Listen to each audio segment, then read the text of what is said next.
শুধুমাত্র ফুলাফাইনে শখ করছে, ছেলেরা শখ করছে, মেয়েরা শখ করছে, ওই গ্রামবাসী কইছে, এই জন্য গান বাজায়, ডেকসেট বাজায়, 70,000 টাকা দামের গেট, পুরা প্যান্ডেল ভিডিও হইতেছে, পুরা প্যান্ডেলে বেড়া বেড়ি একত্রে ভাত খাইতে আছে, জোয়ান বুড়ো একত্রে খাইতেছে, রঙে ঢঙ্গে সাজ্জা গুজ্জা বেড়িরা হাঁটতেছে, ভিডিও হইতেছে, মেয়ের ছবি, বউয়ের ছবি, ছেলের পক্ষের সব পুরুষরা ছেলেরা গিয়া গিয়া উঠাইতে আছে, কারো কোনো বাজ বিচার নাই।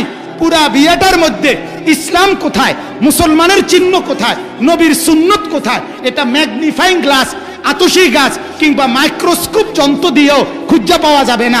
এখানে ইসলাম কোথায়, এখানে দ্বীন কোথায়, এখানে সুন্নত কোথায়? শুধু নাফরমানি আর নাফরমানি, নাফরমানি আর নাফরমানি। মেয়ের বাপ আর বাবার বাপ, ওই দুই নাফরমানের টেনশন হইলো বাতেনি কোনো শর্ট খায়, গুস্তনি কোনো টান পড়ে, এই জন্য তার টেনশন বাতের ডেক আর গুস্তের ডেক আর ডালের ডেক। কারণ যেই পরিমাণ নাফরমান গুনাহ করতেছে, এরা খাইতে হবে বেশি। কথা বুঝছেন মুসলমান? কারণ কি? কারণ উত্তর হলে এটাই হুজুর, এটাই চাচা উত্তর, যে জাহান্নামে চললে চললাম, তা সমাজে চলতে হইব, মানুষের লগে মিললে চলতে হইব। এটা আবু তালেবের উত্তর না? কথা বলেন না কেন? তো আবু তালেব জান্নাতি না জাহান্নামী? জাহান্নামী। হাদিস সে আছে, আল্লাহর নবী তখন শেষ আবু তালেবের মৃত্যুর সময় বলছে, চাচা আমি যতক্ষণ আল্লাহ নিষেধ না করে ততক্ষণ আপনার জন্য ইস্তেগফার, মাফ চাইতে থাকবো আমি।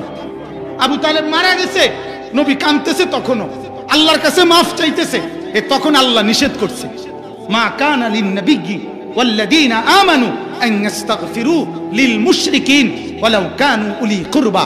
হে নবী, আপনার জন্য এবং ঈমানদারের জন্য, কোন বেঈমানের জন্য মাফ চাওয়া, মুশরিকের জন্য মাফ চাওয়ার কোনো ইজাজত নাই, যদিও সে আপনার নিকটাত্মীয় হোক। মিন বাদি মা তাবায়্যানা লাহুম আন্নাহুম আসহাবুল জাহিম, যখন এই কথা স্পষ্ট হয়ে গেল যে তার ঠিকানা জাহান্নাম। কোরআনে আল্লাহ বলছেন, এটা এই ঘটনায় নাযিল হয়েছে। আল্লাহ আমাদেরকে মাফ করে দেন, আল্লাহ আমাদেরকে মাফ করে দেন, আখলাক সুন্দর করেন, জিন্দেগি সুন্দর করেন, গুনাহ থেকে নিজেকে বাঁচান, ঈমান আর আমলের উপরে ওঠেন। বলেন ইনশাআল্লাহ। আল্লাহ তৌফিক দান করে। আল্লাহ বলেন, ওয়া কাম মিন কারিয়াতিন আহলাকনাহা, শোনো, নাফরমানি করে টিকতা না। তোমাদের পূর্বে বহু এলাকা, বহু গ্রাম, বহু জনপদ আমি আল্লাহ নাফরমানির কারণে ধ্বংস করে দিছি কিনা বলে। ফাজাআহা বাসুনা বায়াতান আও হুম কাইলুন, হয়তো রাতের গভীরে ঘুমায় ছিল, আমি আযাব দিয়া ধ্বংস করে দিছি, অথবা দ্বীপ প্রহরে দুপুরের খানা খাইয়া শুইছিল, আমি আযাব দিয়া শেষ করে দিছি। কথা বুঝছেন?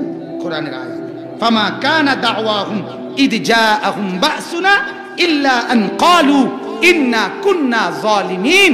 আল্লাহ বলেন, যখনই আমার কোনো আযাব আসছে, চূড়ান্ত আযাবে যখন ডুবে যাচ্ছে, ধ্বংস হয়ে যাচ্ছে প্রত্যেকটা পাপী, তখন চিৎকার করে বলছে, আয় আমি জুলুম করছি, আমি অন্যায় করছি, আল্লাহ মাফ করে দেন। আল্লাহ বলে, আযাব আইসা গেলে আর মাফ হয় না।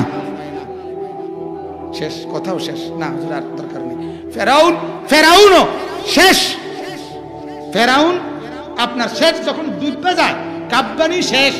প্রথম কতক্ষণ কাব্বাইছে, কাব্বাইয়া দেখে যে আর কাব্বানিও আর নাই, মানে ওই যে উডানা মারি পানির মধ্যে সুবানি খাইয়া।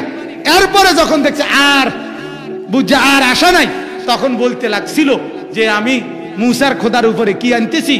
ঈমান আনতেছি। বেঈমানে তখনও এটা কয় না যে আমার খোদার উপরে ঈমান আনছি, বুঝেন নাই কথা? কয় মুসার খোদার উপরে কি আনতেছি। মুসার খোদার উপরে কস কেন? তুই তোর খোদার উপরে না কইবি। কত বড় ঢাকা, বুঝছেন না? আমানতু বিরব্বি মুসা, মুসার খোদার উপরে ঈমান আনে, তুই তোর খোদার উপরে না ঈমান আনবি। এই জন্য আল্লাহ তাআলা তাকে ওই ঈমান আর গ্রহণ করে নাই, সে বেঈমান হয়েই মরে গেছে।